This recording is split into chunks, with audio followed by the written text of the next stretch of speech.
We are live.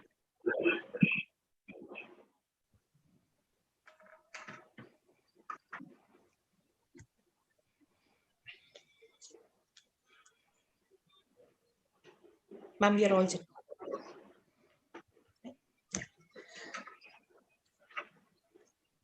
A very warm good afternoon to all.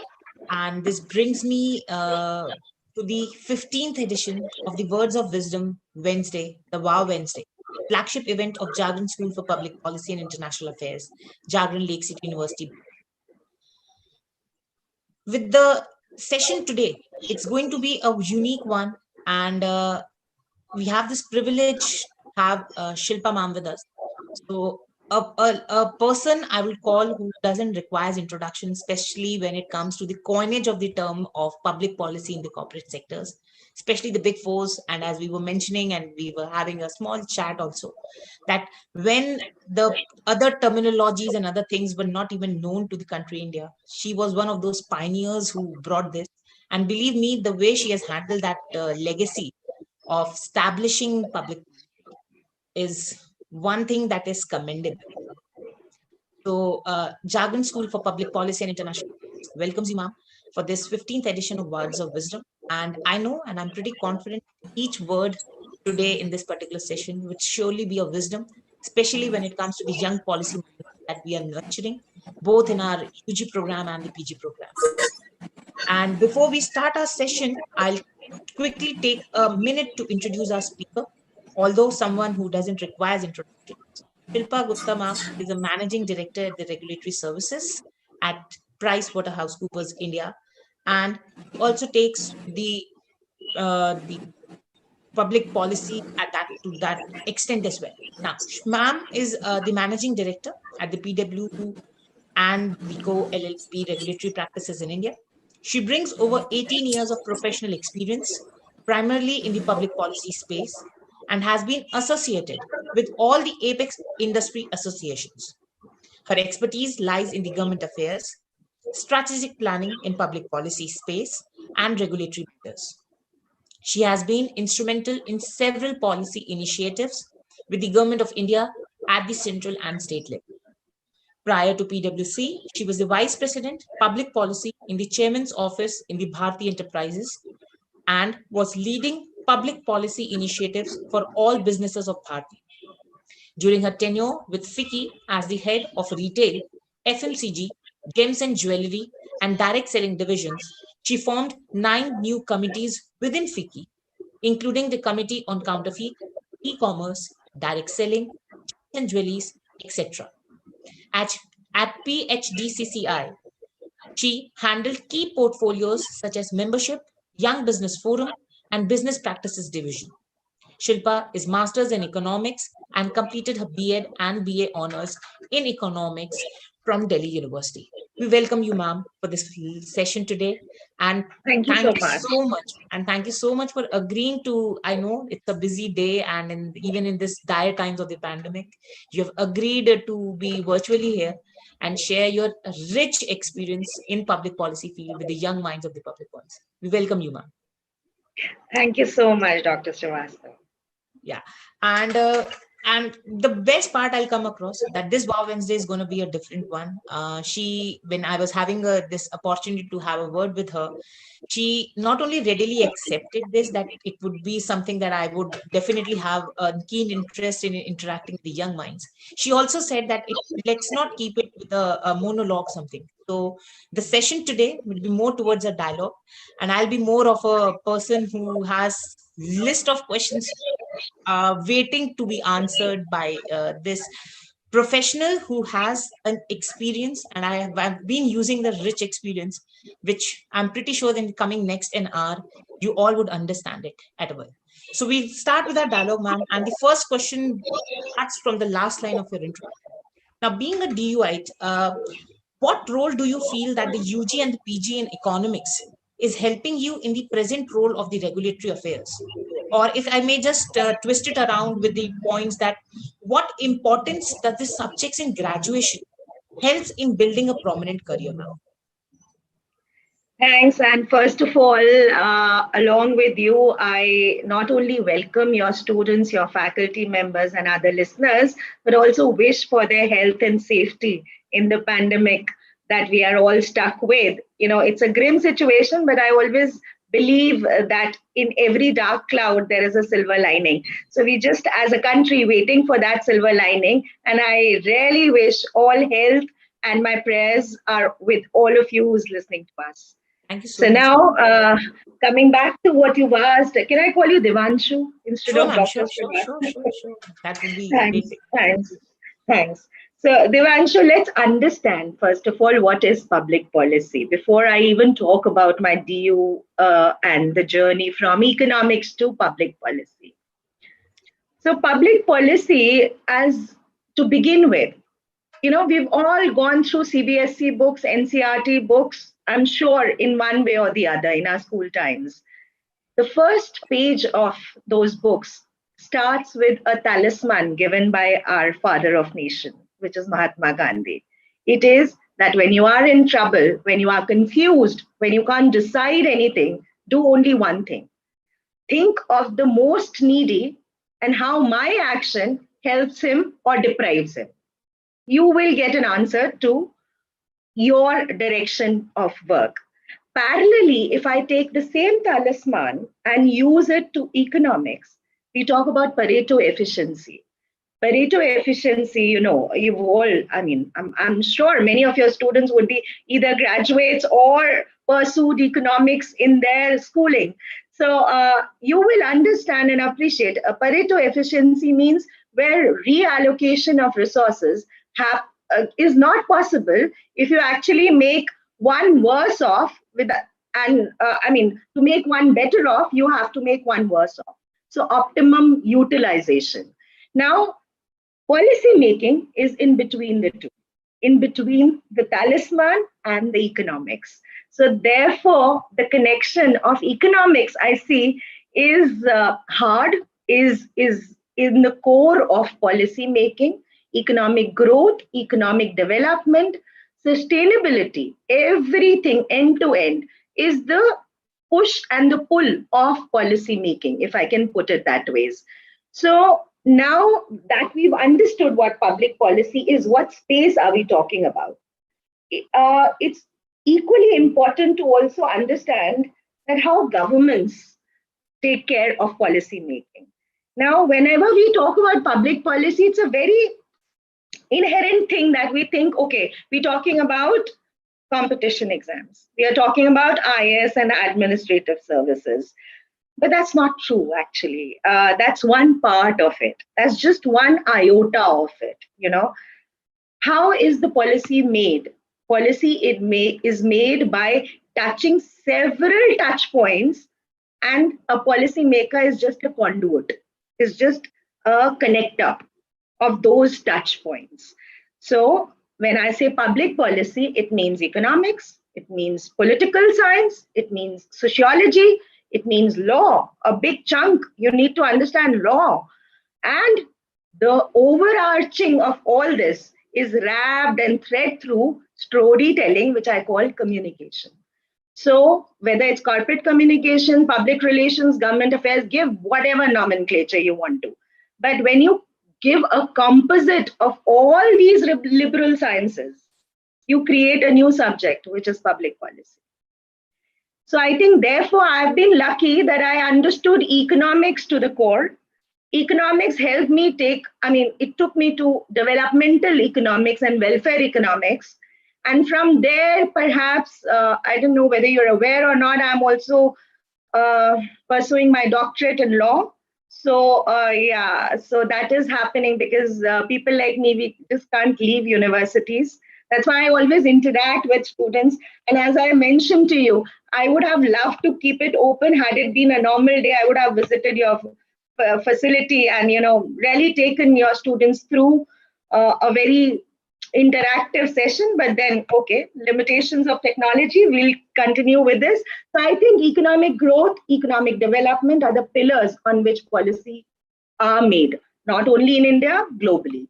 So yes, my DU experience, my understanding on the economics part has really helped me out, and I'm lucky to kind of pursue and take those understandings in a policy making scenario. So that I hope that answers your question. Yes, Pam, it does. And I guess it has also opened many forums for me with that particular answer as well. That it, pursuing your PhD in law, that also means that you have a law graduation and the post graduations as well. So a multi-faceted person. And this leads to my next question. I have been reading about you the day that we you agreed across, and then I was reading about you in every place. A common thing that was written that she is a multitasker. With the multitasker, another word that was added, that a brilliant person with organizations and the organizing skills. So I just generally what we have been seeing, that if you're a multitasker, your skills and other things are not at so perfect thing. How or what would be your tips to the basically the young policy? Because why I'm asking this, because whenever a policy is made, it's not from one angle that has been seen across. You answered this that it was not only the economics that helped you, but there were the set of subjects that together makes that bridge of public policy and relates.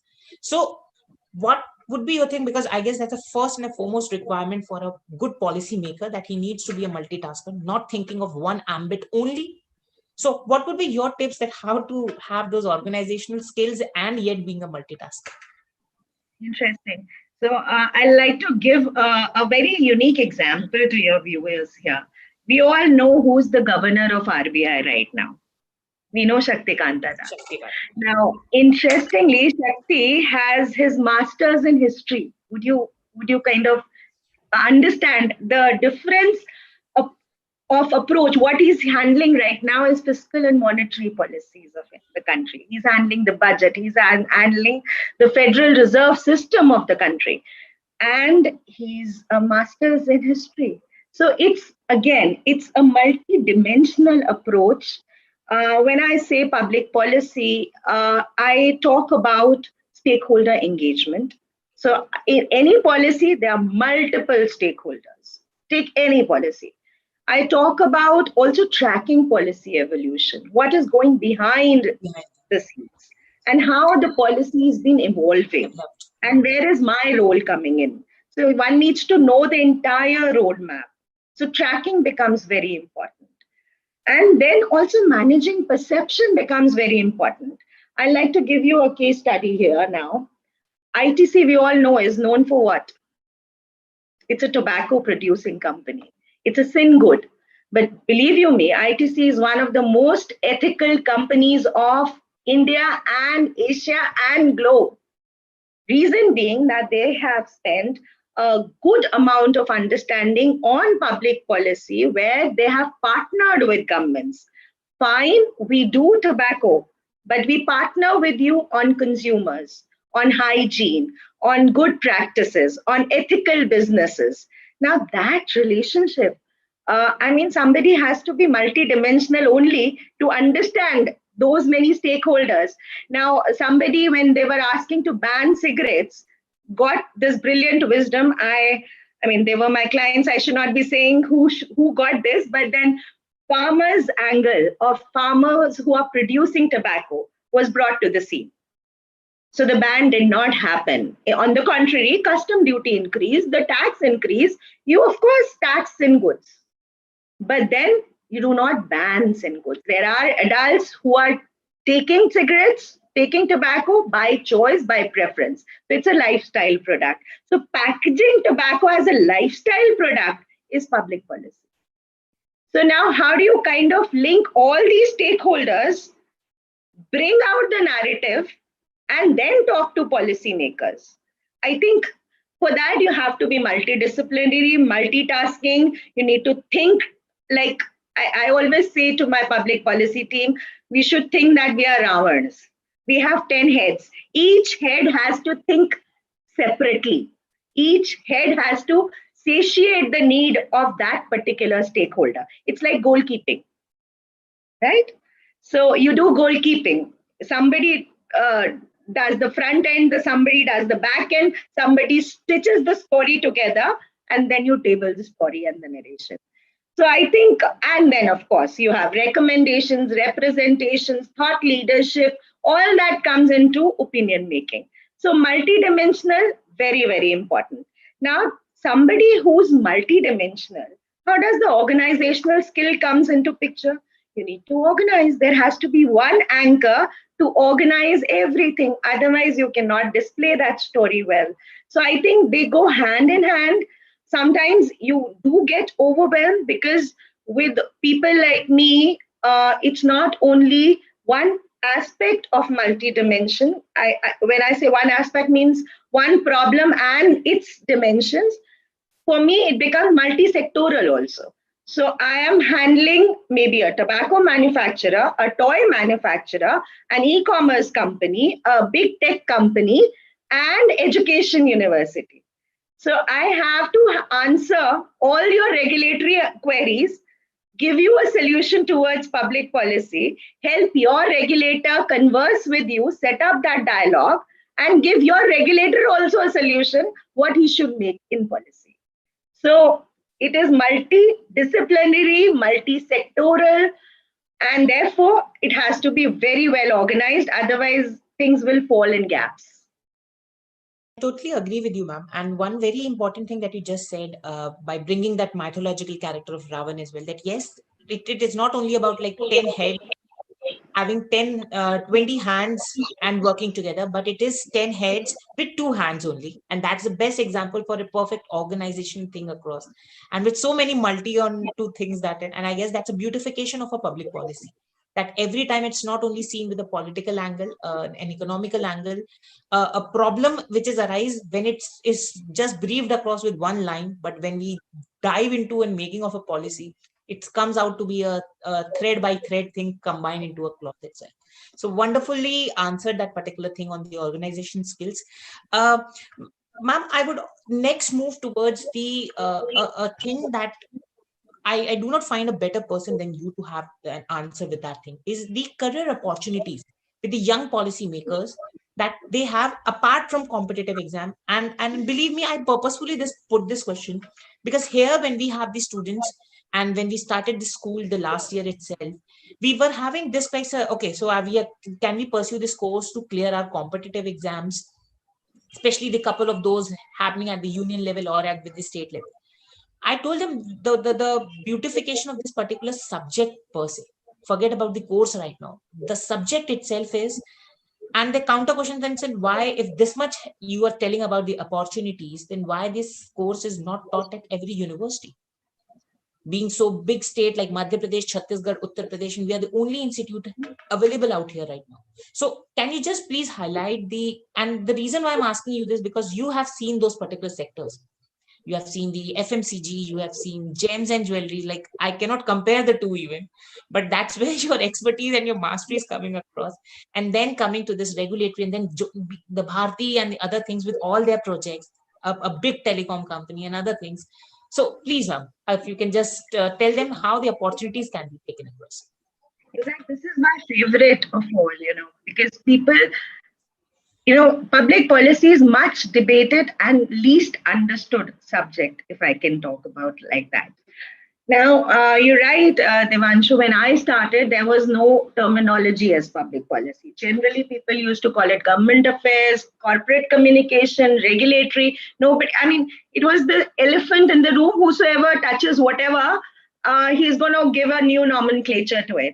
So I think I'm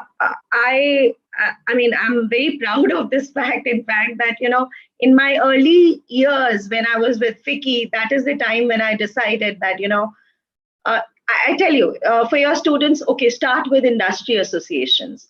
That's a huge platform to not only give you experience, not only help you understand what is policy making, give you exposure of the policy makers, give you exposure of the industry and their pain points, and also tell you how to mitigate the two. So once you have those kind of exposures, experiences, I mean, plethora opens up. So many opportunities. Honestly, the students who are taking up public policy, I can promise you one thing: the decade which is coming now is all for public policy. I have to put down I mean, my team, I mean, we can share contacts of my team members also. Currently, I have a team of 75 people across India. So you can actually speak anywhere in the country with my team members. They will tell you that every day they get a job opportunity and they put it down. Every day there is a requirement of a job opening. So do not worry that you need to do competition. Of course, if you can do, please go ahead, do it. But please take apprenticeship. If you can't, or even if you're aspiring for IS or administrative services, go to industry bodies, go to think tanks. You have careers, go to foundations. There are multilateral organizations, UNESCO, UNICEF, World Economic Forum, their India branch, Carnegie, Brookings. I mean, there is no end to it. And then, of course, once you build up your expertise and understanding and brand name in this segment. Why? Because there are very few people who know about public policy. Therefore, they are always in demand, right? So it's a supply and demand. Again, going back to my economics. So supply is very, very narrow. Demand would automatically be very high. So corporates will pick you up, but do spend those initial 5 to 6 years learning, building your connections, taking exposure, whether in government body or in multilateral body or in think tanks or in industry bodies. That's my recommendation to all of you. Thank you so much, ma'am. And I guess something which we as academicians being after their life, but when it comes from a person like you, they'll definitely going to take this particular things. And this is also one very interesting fact that at public policy school here, we have imbibed the internship programs after each year, which is a couple of months minimum that the students should be going to the industries coming out. And we have always tried that they should be evaluated on the basis of it's not only about a certificate, but under whom they are going for an internship or an apprenticeship. Hey, their report would be there, which would be sent, and they would be marking them, and their whatever the marking would be done would be their entire marks out of 100 that we have been making. And that's only for the purpose because you beautifully like clubbed the across that go and develop the connects, go and learn about that particular subject. And I guess that is how a policy is also made. So we need to identify our stakeholders, we need to learn their problems, we need to come across with the solutions. So not only you have guided them to the path, but also to the thing. So that gives and another question that opens across that what would be your mantra? Because at now I can say this, that you are at that apex and you can see the pyramid at the back of my thing. So that's one of the iconic pyramid buildings, which is also our library and a trademark feature of Jagan Lake City University, based in built in the lush green campus. So you are right there at the apex, and this is what we have been feeling across. So very excited as well for this particular session to have you. So now when you are there, and when these young policy minds who are just stepping the ladder to of the public policy domain, ma'am, what would be your mantra that they should like keep it, whether they are going for the studies or 3 years for the UG course or the 2 years for the PG course itself? So your mantra for the same. So I'll divide it into two, in fact. What I'll tell you is when you are in government, uh, there are two segments of this mantra that you need to have. But when you are outside the government, it becomes three. So I call it my three C's. One is my content. My content has to be very, very strong. Content means my narrative. For that narrative, my data points. For those data points, my research. And for those research, my overall understanding of economics, sociology, law, everything comes in play. So first pillar is content. First C is content. The second C is consensus. Once I have identified my problem, I need to build consensus with my stakeholder. So my stakeholder mapping, my stakeholder engagement, my campaigns, my programs, everything around that content with these stakeholders. That's my second C, which is consensus. So with the government, if you are in any of the governments, you focus on these two C's. But when you are outside the government, focus on the third C, which is my connect. So connect means my relationships. What do I bring to the table? How many people I can reach out by the quick? I say, people say, I know this, I know that, I know this person. I say, okay, tell me how many people you can call up Call. right now on this. So this is your connect. Who you can message, who you can ask for an explanation. So if you can do that, very well. I mean, that could be a doctor, engineer, anybody, but he has to be here, right? So I think 3 C's are my mantra: my content, my connect, and my consensus.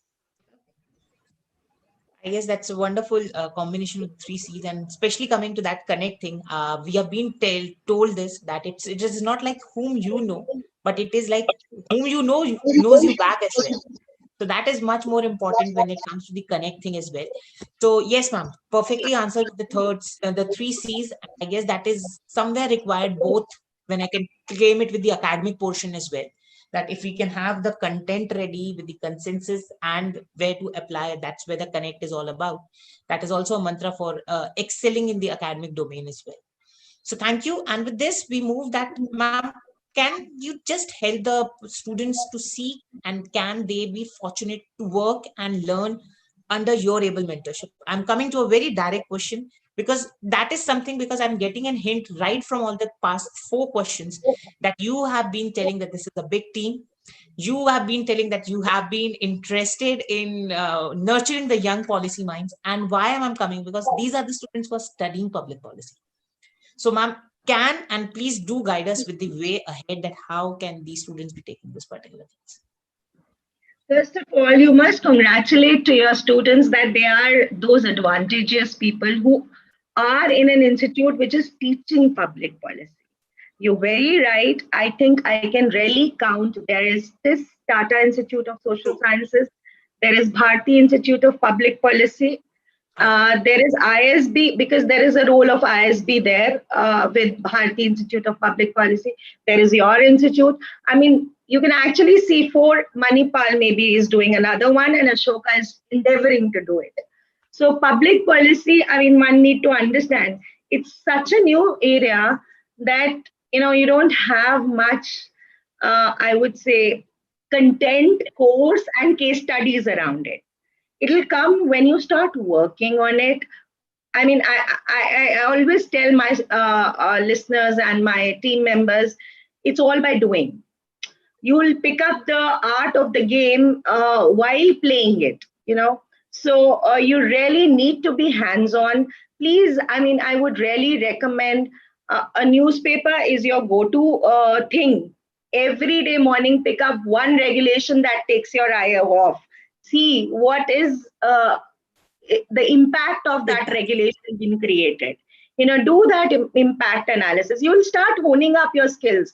Who will it impact to? What is the last grassroots level reach of this policy? How and what should be changed in that policy? And what is the role of industry in that policy? Try to figure out those questions. You'll kind of hone up your own skills, and these are very good times to give yourself a practice to it. That's why I said, had it been a normal day, I would have picked up case studies with you and really taken you through, whether it's an Amazon or a Google or an ITC, how they have been evolving. So yes, all the students are most welcome. We do take internships. So I can tell you, Devanshu, every time May is coming in, so you can actually send out certain resumes to me. We do campus recruitments also. Yeah, so we can actually look at that also. But then again, it depends on where we are right now.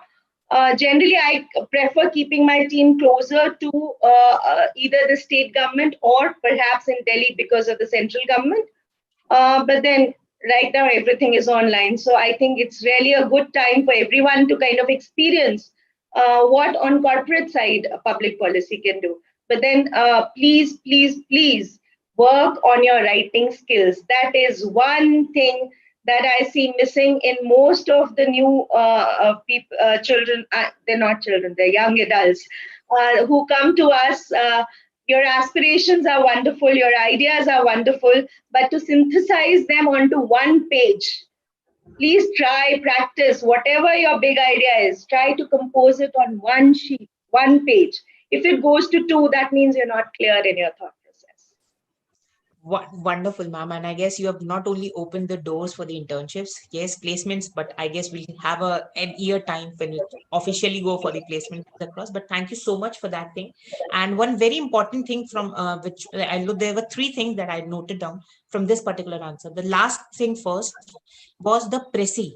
And I guess that's the importance where you're coming across for the pressy writing that the students generally have in the grammar paper in class 11th and 12th, or rather in 10th boards as well. I guess that's one pressy thing where you have to be that so wonderfully that even when this things has to, because we all would agree that the people finally to whom the policy is presented, they don't have time, whether it's a Yeah. bureaucrat or a politician. And they would either take a page and after 7 to 8 lines, 10 lines, 12 lines, they are not going to read it. So even if you're submitting a 300 page or a 400 page document, that's only going to be there on the table or something else. So that's wonderful. Secondly, you also pointed out, so I would also like to like bring this to your notice that the Jargon School for Public Policy and International Affairs, we have one plug session. So PLUC, that is a policy, learning, understanding, conceptualizing, is what the abbreviated, the non-abbreviated form of it is. And here we take one policy, one faculty, and we introduce it with the students to have an both critical is also welcome, because there also we'll come across with new ideas. So we did it with the NEP 2020, we did it with the farms bill, we did it with the data protection bill as well. So these are the three things. Also, the writing skills, fortunately we have established the policy lab out here. And the latest, I guess, 1st of May, when the International Labor Day, the students of MA batch, they have framed a policy that was for the welfare of the domestic workers in the state of Madhya Pradesh. So yes, ma'am, I will also agree to a point that being an unfortunate thing that there are no think tanks in Madhya Pradesh. So that also the like where the students should go. And but when they have drafted this particular piece, and I'll be more than happy in sharing the same with you, so that if so that is something which is all framed by the students itself. The students of UG batch, they are planning to frame an environmental policy for the educational institutions in the state, which is one of its kind, where it would be a compulsory thing for growing of vegetables that can be utilized in the your mess and other services as well, and making the campus as polythene free, which is again the sustainable development goal that they are targeting on to. Also, they with the achievements and other things, there are certain of the topics. So we have made a bucket list there that anyone who wishes, it can be a first year student, it can be a faculty, drop in that idea on a Google Drive. That idea floats, and then finally with a round of debates and other things, we come across, adhere to that, consultations, and finally the policy gets drafted. So we have, yes, in just 7, 8 odd months, we have stepped the ladder by asking the student, and they themselves can write those policies in their uh, CVs as well. That yes, and this helps them when they go for their internships, when they go for their particular projects or other things as well. So, ma'am, you there?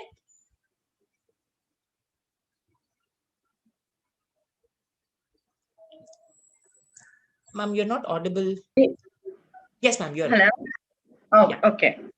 I think some So, glitch. okay, ma'am. So with this, we'll come to the question that now this was more towards, and I guess the past 5 questions were more towards the student thing. So I can come across to my question as well, because I believe me, it's just like a fan moment for me as well, to have an interaction with a person who has given so much to this public policy field. You mentioned about the case studies, ma'am. Yes, we have been starting with a separate club here on a case study, because this is where the public policy students comes across. So Tata was one of the case studies that I have been starting. Coca-Cola case was one of them, because we are also teaching CSR as one of the core subjects, Yes. because that's the Very, blend. very important. Very important. Yes, ma'am. And that's where one of the, like, we should be very paced up with the what are the demands, and as you again the economic concepts comes across, that how the demand supply thing would be there. So this is what the society is doing right now.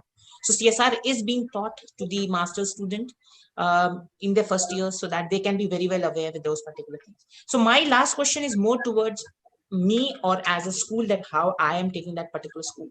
Ma'am, I rather as a school, we would like to know that how can be an opportunity for the public policies institution as an education institution. Can we work together in the academic partnership for the policy side with you, both in the personal or in the professional capacity?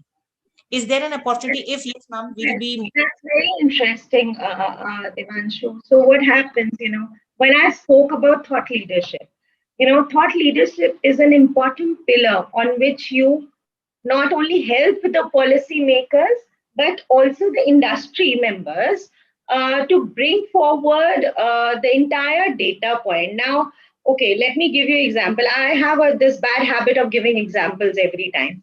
So, that pandemic has hit us. Eventually, when the first wave was around the corner, hydrochloroquine was one of the tablets which was immediately banned from export, right? And government didn't had enough data. Government didn't had an understanding of how much is the supply. Whereas when we got into the narration, we understood from Cadila, from pharma is another sector which I kind of head here. So Cadila, Reddy's, we spoke to all, from Mr. Patel to Mr. Reddy. They said we've got it for next 10 years. Why are you banning the export? So to actually reach to the crux and then to bring that entire ecosystem in a thought leadership and then present to the government, I think within 10 days we were able to lift that export ban. So, again, policy making has to be on the correct data points. So, I think those kind of thought leaderships, we can actually co-work, we can do, so generally how it works in here with PwC, we do a JBR, Joint Business Research assignment. So we can actually take up your, I will have to understand which all sectors do you want to focus on, where can be there a possibility. You can send me some note if you've done certain thought leaderships, we can have a look at it. And there are multiple problem statements from e-pharmacy to e-commerce. I mean, pick up anything. I work in all sectors. Thank you so much, ma'am. And that would also be a good thing because, to be very honest, the state of Madhya Pradesh, the Chhattisgarh, and the adjoining states, this is one of the biggest. We feel that this is one of the biggest lacunas which is missed across. And no, like we have been striving as well that something in like what the LEAP program is, or the LAM fellowship is there, should also be started with the state of Madhya Pradesh. But unfortunately, we have not been able to grasp that particular thing. But surely, with this thought leadership idea which you've been proposing on to, definitely, I'll just after this session, give me a day or two time in consultation with my dean, ma'am. I'll definitely come across to you. Um, I would also request, I can see ma'am there. Shelja, ma'am, are you there? Yes, yes, I'm very much here. I'll request if you can just like on your camera as well so that we can introduce you. So Shelja ma'am is the dean for the Jagran school and Jagran faculty for the liberal arts. And ma'am, we have Shilpa Gupta ma'am. So it's a wonderful thing. And I was just telling right at the beginning of the session as well that it is just yesterday that we have been fortunate that ma'am has joined in the capacity for dean for the Jagran School for Public Policy and International Affairs. And Shilpa ma'am was much waiting. So Shelja ma'am was there. So we just finished. I'm so sorry, ma'am. I didn't notice it when you joined it across. That's okay. That's So, okay. I yeah. was a learner here. I was listening and learning. So that was the all set of the line, and that was her idea to take it in the dialogue format. And with this, I guess I am moreover finished across in the well. And again, a brilliant skill of organization skills which she has.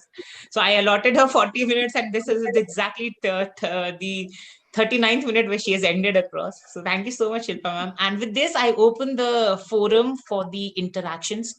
Anyone, just a small disclaimer before you question, just introduce yourself on your webcam if the bandwidth allows. Just introduce yourself with your name, the year, if you're a student or a faculty, whatever it is, and then take your question so that it can be an understanding with ma'am as well that what and which where we are taking this question across. So now I'm opening the forum. Anyone who wishes to take the question can just unmute and on your webcams, introduce and then take the question.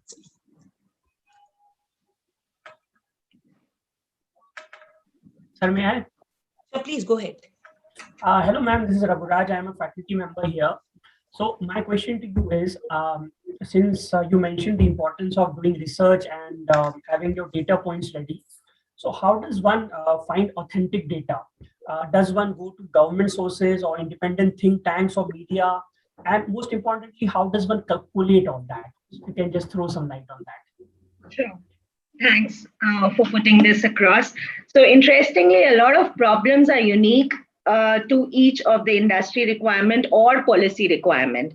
So yes, government data points or government sources are very relevant benchmark, if I can say, to give you a direction towards which road and which data points you should be looking at. But at the same time, I always believe in, as I say, my third C is consensus. So an industry data point is very, very critical. So for that, please utilize your primary collection modes. That is through interviews, through surveys, through talking to people. I feel a lot of my career, almost 17 years that, I've been talking. It's very important that you quickly, nowadays, technology is all over the space. You create a quick survey and you reach, say, like 10,000 people in just one click. So I think that's very, very critical. But again, before even getting or trying this survey, you need to understand what do you want to take out of that survey. So asking random questions will take you all over the place. You have to have a very pointed ask so that the outcome of those 10,000 sample or survey data really helps you in your research. Right, ma'am. Thank you. Anyone else from the audience can unmute and take the question, please.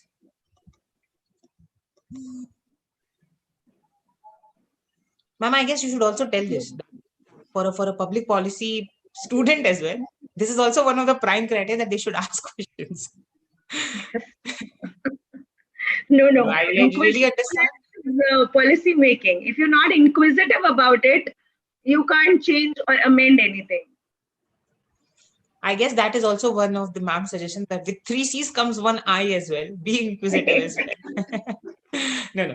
Just so opening the questions, I'll request anyone who can just take his or her question.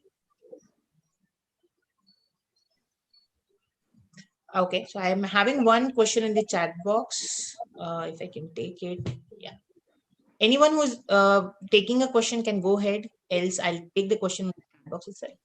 So students, I understand you all are having your exams, your mid-sem exams, your end-sem exams. But believe me, this is a very interactive session. So please participate. If you have any questions, please feel free to ask, ma'am. I really wish I would have been a student, because I am getting with these many sort of questions. I'm not even scoring your mark sheet, so you can actually shoot me down. Nothing takes away from your mark sheets. Yeah. Again, there's a point that she's not going to evaluate it. And believe me, guys, it's not about evaluation. And I guess Shilpa ma'am would also agree. There aren't any good or bad questions. There aren't any question which is like, yeah, this is a wrong question or this is a right. And especially in the policy domain, no question is a wrong question or a right question. Answers are there across. Yeah. So, ma'am, one question as I can take across. So this question reads that how when we take the opportunity to choose between the stakeholders, how cautious and what are the ways to to opt for the stakeholders? Interesting. So as I say, the outcome is the starting point. It's always reverse engineering that we need to do when we do policy making. So keep your intention clear. As I say, I hate using the term lobbying, advocacy. Do not go there. Stick to policy making. We are policy makers. We are not advocating a particular cause. We are not lobbying for a particular cause, but we understand the problem statement and we have a solution. Now, for that solution, who all are my stakeholders who can become my influencers, who can voice that solution, becomes very, very critical for that particular solution to be taken to the policymakers. And for policymakers, what all is his interest? Now, if you want to interact with Prime Minister's office, okay, let's start there only. His interest is Make in India. His interest is Swachhata. His interest is water, maybe right now, pandemic, right? Then EODB, ease of doing business. So these are the 4-5 pillars on which Prime Minister's office will react. So your stakeholders have to be around it. So again, you have to, it goes hand in hand. It cannot be either or. It's all encompassing. Thank you so much, ma'am. That also gives me one more question there. So I'm unsure which area to choose. So can you please suggest me something that how to choose an area in public? So that's Area really in public policy. I just explained public policy is all pervasive. It is every sector. You can actually focus on sectors instead of areas. I would really put it that way. You can actually specialize in public policy for example, big tech. So technology is absolutely a different public policy, or you can say financial services. You can, that is all about your monetary policy, your fiscal policies, your banking systems. You can take that area. So, or that sector. Area is not a good terminology. Sector, I would say, because then you will understand the nuance of the sector. E-commerce is another dynamic region where policies are either evolving or are in making, not only in India, but at WTO globally. So country to country, you want to go international, talk about international policy, then go to trade treaties. So you can actually, look at what do you understand easily, what interests you, and what do you want to read, because reading is very, very important. So if I am not understanding technology and I'm being pushed to work for Google, I'm going to be a disaster. So let's not do that. Let's understand where is our interest. So it all, starts from that. If I don't like orange and you give me orange, I will not eat it. Yes, ma'am. And I guess that is something which, if I can club her answer, it is just follow your instinct, because it's you only who knows what area or what domain or what sector, as ma'am has rightly pointed, that we shouldn't be moving from areas to sectors. So you should identify where you interest the most. So thank you so much, ma'am. And just to add, Devanshu, what they can do is these are the times you can experiment. You have enough time to experiment right now, to explore. Go take internship with industry bodies. I'm telling you, there are multiple sectors. You'll see, and then you'll get a knack. Okay, I'm understanding furniture. I'm not understanding retail. I'm understanding FMCG. I'm not understanding e-commerce. So you'll immediately see, what areas entice you. Yeah. No, great, ma'am. Thank you so much for that particular thing. And I guess that would also be a point just after their exams, and with the present time, I guess a couple of more months everything would be online itself. So they can definitely they can definitely take those particular things ahead as well. And with this, anyone, I'll again reiterate, if you want to interact with ma'am, take this opportunity. Believe me, guys. I'm saying this very honestly. If this would have been a normal times, she would have been a hard person to trace as well. Believe me, go to Delhi, you'll not find her appointment even to meet her. So now when you're getting this opportunity, please have a word with her. Take this thing. Even I wouldn't have gotten an opportunity, but now I can say proudly that yes, with the ma'am out there, she is so, and believe me, ma'am, we are so much touched by your generous nature that you've been addressing, and then your shift, or I would say your bent towards academics, is also reflecting through all the answers, through all the new areas of the domain that you are guiding us for. Thank you so much. So one last opportunity, I'm opening it for the audience there, if they can take. I know Anshul sir is ready to take that particular question. Anshul sir, go ahead.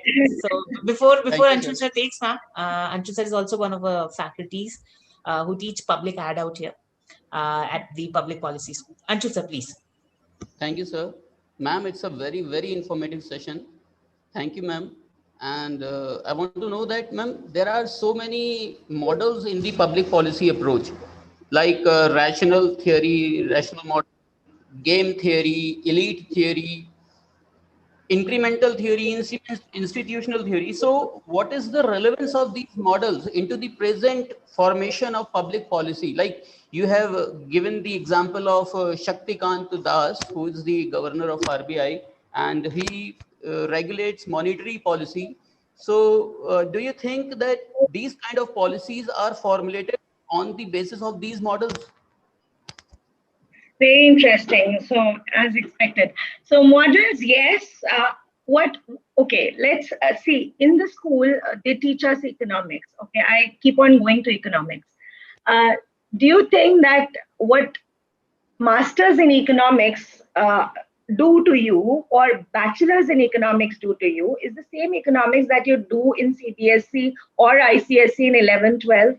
You practically unlearn everything and then learn.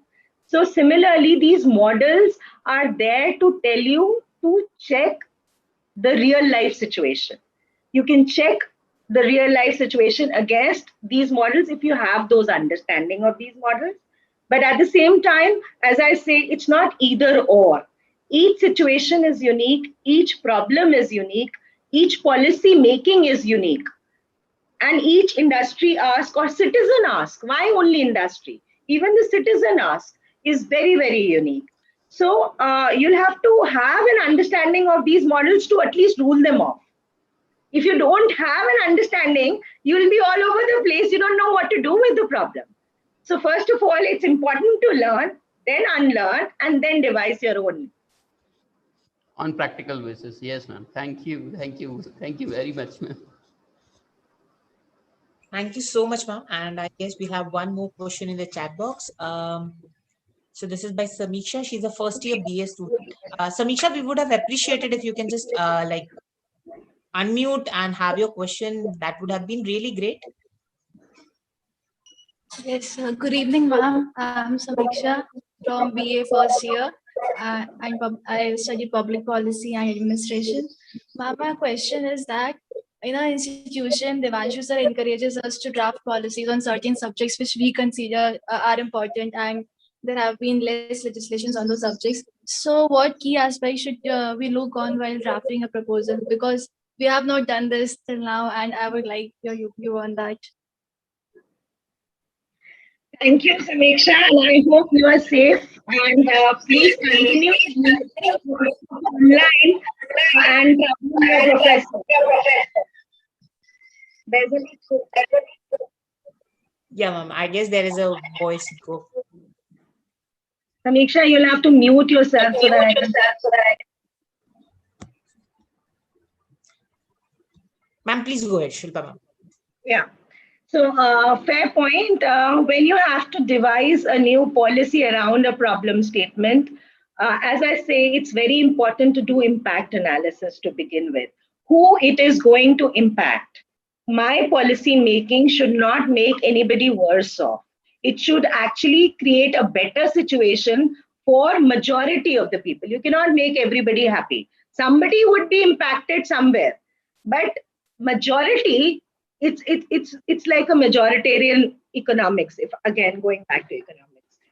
So where you will see that major stakeholders who are going to be impacted should be better off rather than worse off. That's point one to look at. Point two is to look at how easy it is to understand. Do not create a legal policy is not law. First of all, let's understand that. Policy is directional in nature. Regulations from that policy will become on the pillars of law. So guidelines and regulations come on policy. Policy is always about vision, about direction, about what you want to achieve. So it has to be simple, outcome driven, and impactful. Does that answer your question? Yes, I got my answer. Thank you. My pleasure. Thank you, Samiksha. And I guess she's also one of those examples who have been recent Corona warriors again. So she has also fought COVID-19 and then to those things. So good question, Samiksha. And I guess the things that we have been discussing has been validated by ma'am itself. So yes, when we make policies, the first and the foremost is the impact of that particular policy. And if we have that thing in mind, I can go for it. Like Shilpa, ma'am, please correct me if I'm wrong. When we are ready with the impact, each of the points that we mentioned, we should automatically measure the outcome in our brains, and then only we can write it. If it is that on that particular scale, I guess this was something taught to me when I was opting for public policy as a sector. This was told to me that look, have a balance in your brain when you are drafting a policy. And I totally agree with ma'am that it's not about everybody. We are not ice cream that we can make everybody happy, but it's just the majority or the purpose or the basic stakeholders for which that particular policy is drafted. So thank you so much. And with this, I guess we'll come to the end of this lovely session, ma'am. Believe me, I totally agree with what Anshul has said. That very, very, very informative session. Um, Plus a moment for me as well. That yes, to have an interaction with you. And I guess you will agree with this that if it would have been the normal times, it would not be possible to trace you up here. So, I but think I've left you unanswered for quite number of mails. I mean, it has been your constant push that eventually, I said, no, I have to give you time. But thank I'm you so sorry, my much. apologies. It's just that there's so many sectors and clients right now, and I it just totally understand that, ma'am, and that's why there was reason I rather I should give you an apology for like pondering you after it. At that time, I guess you would have mailed me and said, "Stop mailing me." That would have been the case across. But no, ma'am, thank you so much being so considerate and being so generous. And believe me, the reason why I was after you because this particular experience that you just shared, and believe me, the last 1 hour was something that not only the students, but me personally have taken so many inputs that definitely going to help me when I'll get back to the class. Not only that, some areas that you have opened so generously for the internships, for the job placements and other things, ma'am, believe me, it's a pleasure to have you here. I would also convey the gratitude from Dean Ma'am's side as well. She has just written it on the chat box as well. So thank you so much, Shilpa ma'am, for sparing out time, for being here. And I'll come to one of the statements that you made in the first question, rather. That is, if it would have been a normal time, you would have been in our campus, given us a case study. Ma'am, that is still on. So we really pray that this pandemic gets over. Believe me, it would be our pleasure. It would be our thing across to host you here. We have a beautiful campus. Believe me, one of the best in the country, and I'll give you pictures as well. So recently we got some very wonderful things. This pyramid building at my back is also one of those particular key things. So it would be great to have you for a couple of days. I know you have been to Bhopal previously as well, but this time it would be our pleasure to host you, be there with us in the campus, interact with students, and also in any capacity, if you feel like giving us your expertise, even a percentage of it, we can be blessed of it. Believe me, ma'am, the young policy minds that are nurturing out here, or as an institution that we have built this particular thing on public policy, would be more than benefited. So in please. fact, it will be my opportunity. I tell you, Devanshu, there's such young ideas which come to our table now. I mean, we've never in our dreams would have thought about that, those kind of ideas. The entire concept on Niti Aayog is all around ideas. So I think, I would learn more if I am able to interact with the young minds more. Ma'am, any day, anytime, this is your institution. The gates are always there for you. And believe me, I'm taking this opportunity to include you as a part of our family. And any ideas, I'll also keep sharing the syllabus that we have. Any inputs from your end, any suggestions, more than happy, ma'am, we'll be incorporated. That's our assurance. And the best part also, every year we have our board of studies meeting where we get these ideas from the industry people as well to change, to bring across what is happening, because they are the best persons. So we shouldn't be teaching something which is outdated across. So FERA, FEMA, these are all gone. Competition laws when it's coming through. So when we are being fortunate, I was a student of law when I was taught FERA and FEMA. I was knowing this fact that they have all been repealed across. And we have the competition sets and other things to be studied across. But again, it was a part of the curriculum which was Bar Council of India has framed. So you have to study that thing only. So that's where the liberty at Jagran Lake City University we have from the management side, that every year we have the BOS. So that gives us an opportunity to incorporate CSR as a subject, which is wonderfully, like, it is a need of the hour, rather, I call it. So from You one. have the recent CSR amendments floating all over. I mean, why don't you guys have a look at it and see what you can do around it? Surely, ma'am, surely. That's a wonderful idea, duly noted. And believe me, just give us a couple of months, you'll find something on the same from the public policy school. So on that Interesting. note, yes, ma'am. Thank you Nice so much. pleasure. And we'll be in touch. And your Surely, students are welcome to send across their questions. You have my email ID. And Shija, of course, would be my Spock. And I'm sorry to bring that filter in because, no, ma'am. That's perfectly fine. that, I completely understand, ma'am, and we totally respect that thing as well. But I know that's something which is there. We will be more than happy, and that we'll keep it that way as well. And it would be great to have you physically on our campus as well, ma'am. Once this pandemic gets over, till the time, please take very good care of yourself, ma'am, and your loved ones too. Stay safe, stay healthy, and if you get an opportunity to get vaccinated, please get it as soon as possible. yes. So we're all scheduled. And same wishes and prayers from my side to you, to your faculty, and to your students, lovely students. Thank you so much for patiently listening to me. I don't know what you're thinking about it, but then this is an interesting, dynamic, and very, very evolving sector. Do join in full force, and you'll see doors will open for you. All the best. Yeah. Thank you so much, Shilpa ma'am, for that wonderful Bye. last. And believe me, that entire session was full of words of wisdoms from your end. Thank you so much. And we wish you and your entire team. I'll surely be in connect with you and Shija there, so that any opportunities, anything that we can take in further, we can take you there. Thank you so much. I would also take this My opportunity. pleasure. Yeah, and I'll also take this opportunity to thank Dean ma'am for being there for the entire session. Thank you so much, ma'am. And also the faculties and the students for being there in the session, and also those who are hearing us on the YouTube as well. Thank you so much for this thing. And once again, Shilpa ma'am, on behalf of Jagran School for Public Policy and International Affairs, please accept our gratitude. And thank you so much for this lovely evening today. Thank you so much. Thank you. Bye bye. Take care. Take care, ma'am.